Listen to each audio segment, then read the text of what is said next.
So here we are with episode 1 of She-Ra and the Princesses of Power. Let me say this, I have not watched cartoons in a very long time. The last ones I remember watching was the 2011 version of Thundercats back when they looked like furry anime boys, and watching Avatar: The Last Airbender and The Legend of Korra. But other than that, it has pretty much been anime all the way through. I don't know much about the lore of She-Ra and He-Man, so it will be nice to get into this series. The only thing I kind of know is a very, very late spoiler that has to do with some gay stuff, and that's primarily the reason why I'm starting this series. If you guys like the video, like the video. If you dislike it, dislike it. I do have my full length up on Patreon and early access on the YouTube memberships. Other than that, let us get started.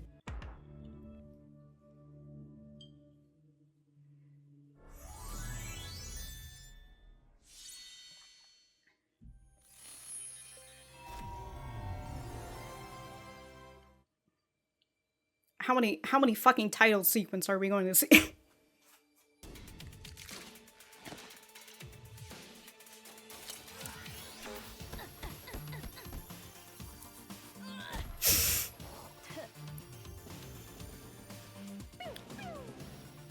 Is she in, like, security or military, whichever one? All squadrons report to training area immediately for evaluation. Squadron.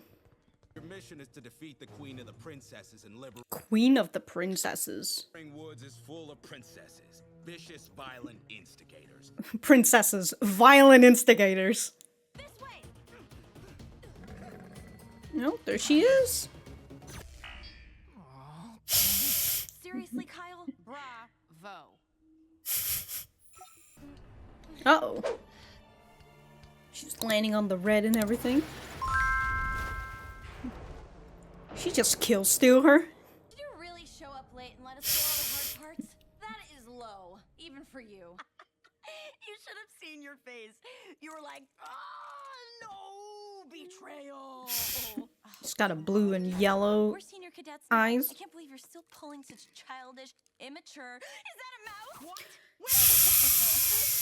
Are you ever going to not fall for that? You've completed your training course in record time. Wow. It wasn't just me, you know. Catra did too. Yes. Someone as unmotivated as you completed the course in that time, I'll never know. Always serving up those pep talks. He thinks you are a fine candidate for Force Captain. In fact, he has elected you. You know, she certainly does look like a type of a hero, you know? Rebel Fortress of Fame. You are seeing active duty. But I'll be able to bring my team. No, along, right? you. Team is not ready. They'll only slow you down. They've been training hard for this. Except too. for Kyle. All she wants is to get out there and prove herself. Then she should have worked harder Harder to prove herself herself. to me. This is what I raised you for. Raising kids for, oh, an orphan child? And Definitely sound like the heroes.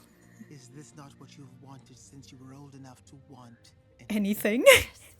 With you at the Yeah. forefront, we will crush the Bright Moon Rebellion once and for all.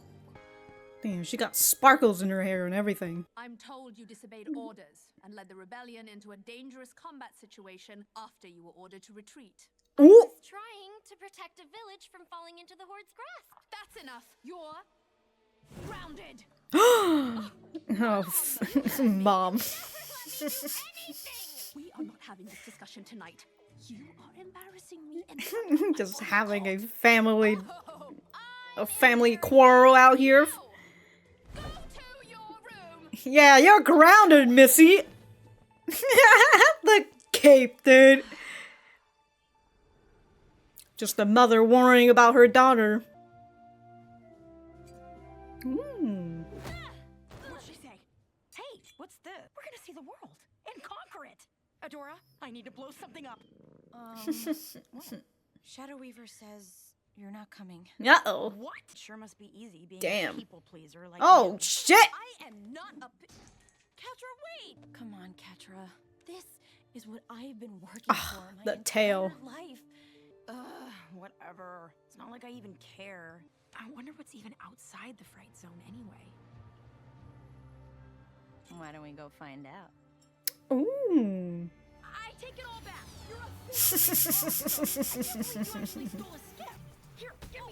Holy shit, Catra. That is a problem for future Adora and Catra. Oh, someone's living in the present. Oh my god, these two are just... Every Horde squadron they've sent in there has never come out again. Let's go. Yeah, fun times. Oh, damn, dude, right in the fucking neck. Oh my god. Oh, thank goodness there was like a bush or something right there. Looked like she landed on a blueberry bush. Catra? Oh, just fell right on to where a sword is. Of course, it's a shiny sword. You gotta touch it. Catra? What happened? You fell out of the skiff after you drove it into a tree. No, you drove it into a tree. God, these two are just constantly fighting. Wait, where is it? Where'd it go? What? Are you brain damaged? Don't be brain damaged. Oh, Shadow Weaver's gonna kill me. You weren't brain damaged. It was here. I saw it. Damn. Oh, you know, maybe the sword's inside you now. I feel like you don't Respect me. You baby me too much, mother! Oh shit, an assassin! Oh my god! Oh no. Oops, I accidentally killed you. Come down here. I'm grounded. What? What? What? What? grounded. Ah! She stationed me all the way out there because it's too remote. He to just ever starts get a picking tap. up her clothes. I did. And it was my one chance to prove that I can do this. Hey, where does this go? Bottom drawer. Anyway, your mom might have a point. Only reason you got out of there is because of your Teleportation. powers. And let's face it, they don't always work that well. Oh, a premonition. You find this one and bring it back, and your mom is bound to be impressed. Did you forget I'm grounded? Oh, you're not gonna be grounded anymore. Damn, quick. Everything's fine, Mom. Is someone else in there? I heard voices. You're just hearing things. Here, can you please just leave me alone? I don't appreciate your tone right now, young lady. Look, she's just going through a teenage phase, you know? I'm in. Quick. Catra's just sleeping by just like a cat would. Adora!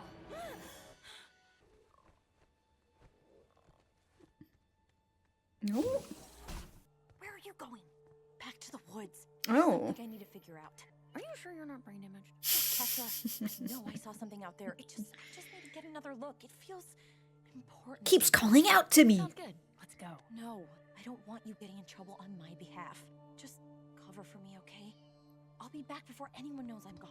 Adora! I think it's that way. What makes you say that? It's glowing.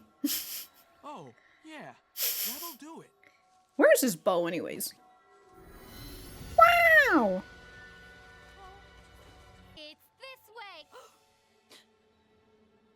Horde soldier! What do you guys just... Wow, she just... Oh my god, dude, that could... What if that sword just cut him like, well, he is wearing armor, so... Stand down! I don't want to hurt you! Oh my god, it's just a fucking pile of... I could not reach you until you forged your connection with the sword. You sent the sword? The sword is meant for you. Wow! Will you fight for the honor of Grayskull? I don't understand! Just don't think about it, Adora. End connection. How did you make it this far into the Whispering Woods? I just... Walked in. And I'm not a spy. Come on, Bo. Let's get this spy back to Bright Moon where she can be interrogated properly. Wait. This is perfect. Not only do we have first one set for the rebellion, we've also captured A Horde spy! Wow! a piece so on your feet. Positive we're going the right way, Glimmer? Can you please just trust me for once? No. No, I always trust you, but I'm starting to get a little freaked out. Hey, touchy. Sorry about her. Usually she's really nice. Oh, Well, his if bow you're is talking, part of. huh? Okay. I prefer not to swap pleasantries with my captors. Fair. Suit yourself. He's really nice. He's just really out here helping her. I know she's a princess, right? How can you follow her? You've never actually met a princess, have you? Well, maybe not in person, but In my virtual reality. Is this the village? what happened to this place? Don't play dumb with me. The Horde didn't do this. We're the good guys. The Horde. Oh yeah? You're a heartless destroyer, just like all the rest of your people. Did you really not know any of this? I mean, your army is called The evil Horde. Maybe you don't know them like You you think. you do. Yeah. You're literally raised. There's something out there, something big. How big? Really big. What was that? She just fucking put a glow on it? No.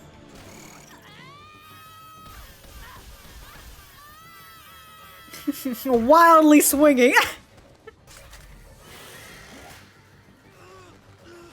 This man's like a Green Arrow. Might as well grab the sword. Come on, magic sword.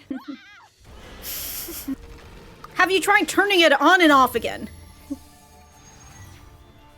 Will you fight for the honor of Grayskull? Honor of Grayskull? Honor of Grayskull? For the honor of Grayskull!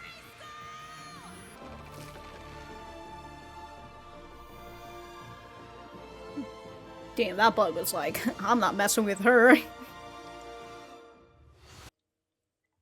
Okay. That's the end. Cool. I assume there's no after credit scenes. But, thought that was a pretty nice opener. Well, I'll say this all out once I get back to the center. Alright, so that was the first episode of She-Ra and the Princesses of Power. Let me know what you guys think about it in the comments down below. You know that I always like talking to you guys. For me, I thought that this was a pretty good opener. I did say that I don't really have too much of an idea about this show, but I do remember reading the summary of it, which is Adora getting whatever power that she has in order to become She-Ra, and then Catra is like her friend turned enemy because she switched sides. So I kind of had the idea that Adora was working for the enemy initially, and then she finds out, or she will find out, that the princesses are the good guys, and the Horde is the evil Horde in all of this. I wanted to see this part. Your simulation is beginning. Here's your scenario. You'll pass through the treacherous Whispering Woods to the heart of the rebel insurgency, Bright Moon. Your mission: defeat the Queen of the Princesses and liberate Bright Moon. Whispering Woods is full of princesses, violent instigators. They will take you out if given the chance. Don't give it to them. Okay, that's what he said. Good luck, recruits. Okay, I thought at some point he was saying something like, oh, if they might try to reason with you or something, but no, they're violent instigators. They will take you out if given the chance. And as we see when Adora talks to Glimmer and Bow for the first time, she talks about how, like, oh, the Bright Moon Rebellions are the bad guys out here, and we're just trying to bring order to everybody. And it's, you know, raising child soldiers and all that, telling them that these people are the enemy, and no matter what you say to them, they will always be your enemy, and they're going to be here to kill you, so it's either you kill them first or they kill you. No questions asked, right? Shoot first, ask questions later. And that's typically how you would be able to raise these kids in order to become full-fledged killing machines. Again, I like the way that this whole thing opens up. I do enjoy Catra for much of what we see of her. We see that she's pretty much selfish, right? She thinks about herself first. Albeit, we do see that she does care for Adora, and we see that Adora and Catra have a relationship that seems to go a long way back, right? They both mess with each other and everything, and I really enjoy that. And Catra having a cat-like quality, she talks like I suppose a cat person would. Right? Elongating her speech a little, doing a little bit of a purring when she really needs to. I enjoy Catra deciding to sleep near Adora, right? And sleep like by her feet, like a cat would. It's very cute, the cat qualities, the way that they do it with like her tail and everything when she wraps herself, when she curls up into a ball, you know, her tail wraps around her feet.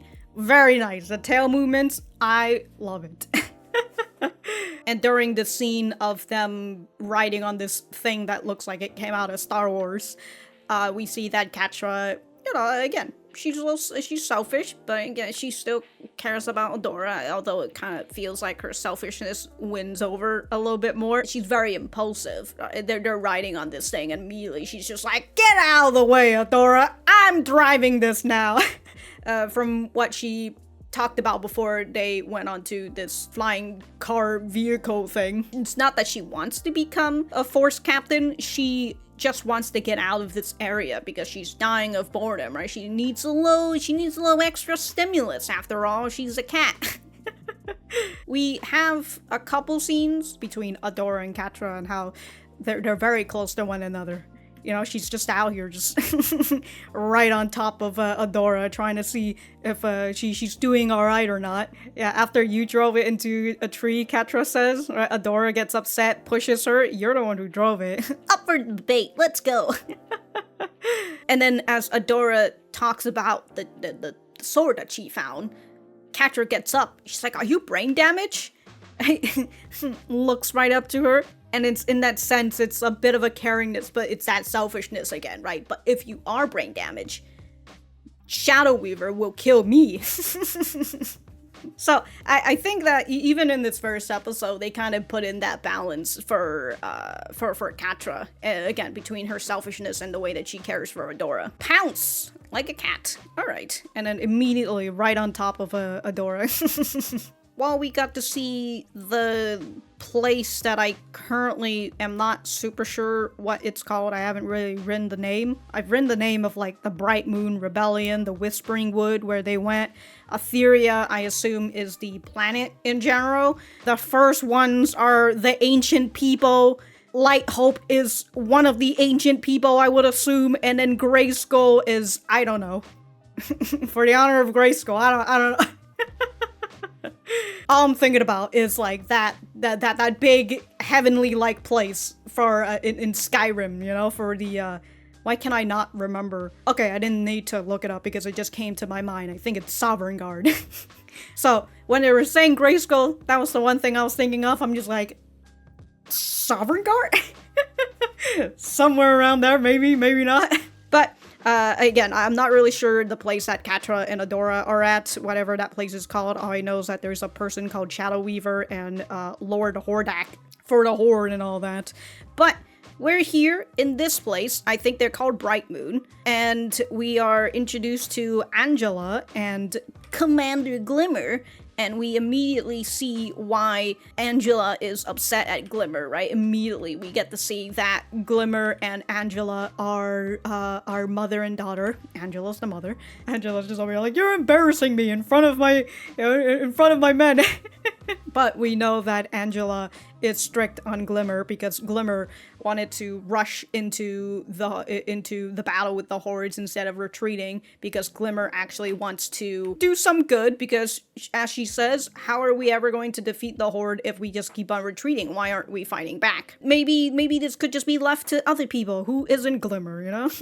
Because unfortunately she is the daughter of Angella, who I'm not sure if she is like the queen of the princesses or not, but she seems to be in higher power. I mean, she's sitting on a throne and everything. And then, yeah, we see her sitting on this throne and like it's just floating in the air, and all I can think of is, man, one misstep and you're just, well, I mean, she's got wings, right? She can just fly. But one misstep, she just just falls right through. But yeah, I assume she's an important person, and that makes Glimmer an important person as well. We're also introduced to Bo, who has a heart in the middle of his chest, I suppose in a way to show how big his heart is. I was thinking, I'm like, maybe he's Cupid, you know? I don't know. I just assume that he's just got a really big heart, and also maybe he's a bit of a Dumbo because he's just over here firing a goddamn arrow into her window. He could have just sniped her, just go for her freaking head and kill her. It's like the typical scene of a teenage boy going up to where the room of the girl is and like throwing a pebble in there, except they do it a little bit too much and they just grab like a fucking brick and they just throw it through her window. You know, maybe he's not, I was gonna say intelligent. Maybe he's socially intelligent, you know, there's different fields of intelligence that people have, and maybe doing this whole spiel and then her saying, I'm grounded, and he just doesn't know, he can't hear her, and so he just keeps yelling, what? I thought it was pretty fun. I just realized it's, well, she has moon on her boots. He has more hearts on his boots. But the moment he gets in, right, he looks, he sees just her clothes on the ground and he just immediately picks it up and puts it in the drawer and everything.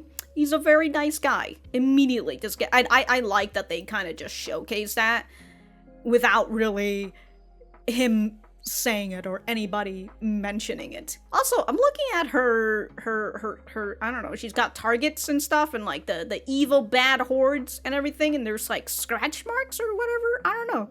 Maybe that's her using her light power, just going, just wildly swinging and doing minor scratches. There's also this scene where he's leading what is supposed to be a prisoner, and he's you know, pushing that out of the way and everything, and he's just telling her, you know, oh, sorry about her, she's usually really nice, you know? And he's like, oh, not much for talking, huh? He's just trying to make nice with the prisoner, with the enemy and everything. And then there's this part, right, where he grabs her hand to help her over the giant fucking root and everything. So it's very nice. I really enjoy just these nice physical details of the characters, that goes for Bo and Catra. But towards the end, a giant bug monster thing comes and attacks them. Glimmer and Bo aren't capable of handling this, and we've got Adora who picks up the sword and she's about to just get the fuck away out of here. She's about to run, but she sees them in danger. In the end, despite her being raised to hear that the princesses are people who are violent instigators and all that, and if you give them any chance, they're gonna destroy you. Albeit, you know, when you look at this princess, it's just kind of like, I don't know. It goes to show that Adora, she was an orphan and all that, they picked her up, and we got to see this part with like a portal or something, if I can find it. Okay, the planet, that's where Bright Moon is, I presume, because we've seen this area before. And then just a giant asteroid falling in, another place with moon symbolism, Adora, and then a giant portal. I assume that's where she came out of, because we hear baby crying according to the subtitles, and that's, I don't know, maybe that's her mother or something. You know, it goes to show that despite her growing up to become a soldier for the evil horde, inside her, it's just a good person after all. Wow, who would have thought? So of course she decides to defend these two idiots, you know? And she takes up the mantle of, I assume, She-Ra. That's what I assume. It's a nice glow. That's what I will say. But we'll just have to see how this goes from here in the next episode. But other than that, if I have anything else to say, I will write it in the description down below. Thank you guys for sticking around, and I will see you guys in the next episode.